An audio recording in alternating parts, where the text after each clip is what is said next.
And thank you, Ed.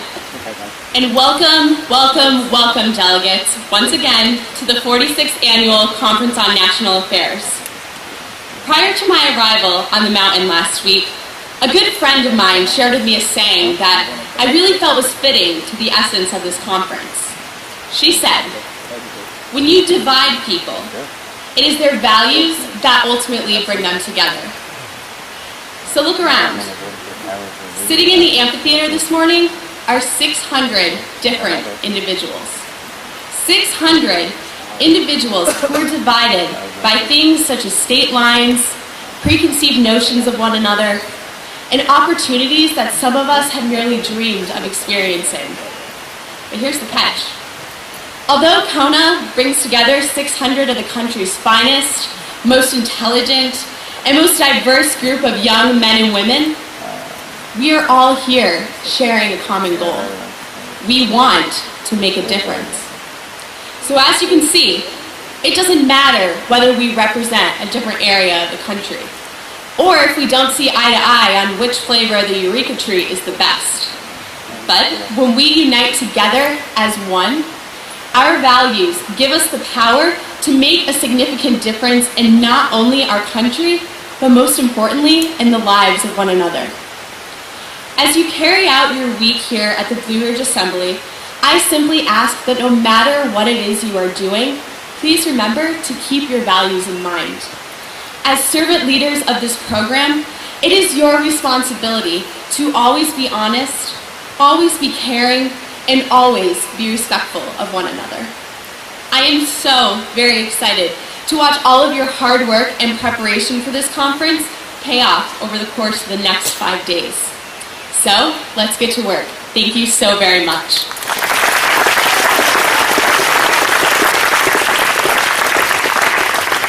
Now, I would like to call your attention to this wonderful binder that each of you have, known as your conference book.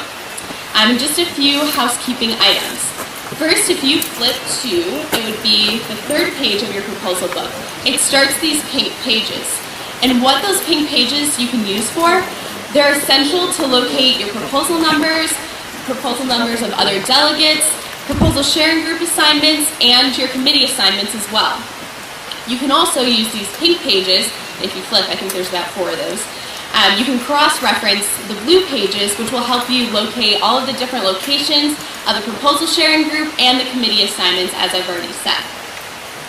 Next, as I'm sure you all heard me at breakfast this morning, I just wanted to touch on combination of proposals. Those will only be allowed during the first 30 minutes of that preliminary period of your first committee hearing groups this morning. To be more specific, that combining period will be between 11:45 and 12:15. Any combining that would like to be done after 12:15 will not be permitted, so just keep that in mind. The staff is also encouraging delegates to go and meet other delegates if you're looking to combine prior to this period, so that way you guys will have an applicable amount of time to discuss how you would like to combine throughout the course of the conference. If any of you have any further questions, of course you can approach your presiding officers as well as your committee chair, or you can reference your mountain manual as well. And last, I would just like to say that ranking is a very, very serious process that we take here at the Conference on National Affairs. So we would ask that each of you please review and give serious, serious consideration to all the criteria that will be listed on the ballots you will get, as well as that goes into further detail in your mountain manuals during your first, your second, and your third committees this morning. Again, if anyone has any questions, feel free to contact any of the presiding officers, conference staff, committee chairs. Anyone would be more than happy to help you. And now it is my absolute pleasure to welcome back to the podium your Master of Ceremonies for this morning, a rising sophomore at Cornell College, not to be mixed up with Cornell University, in Mount Vernon, Iowa, from the one and only Barack Obama City, Mr. Con Branch.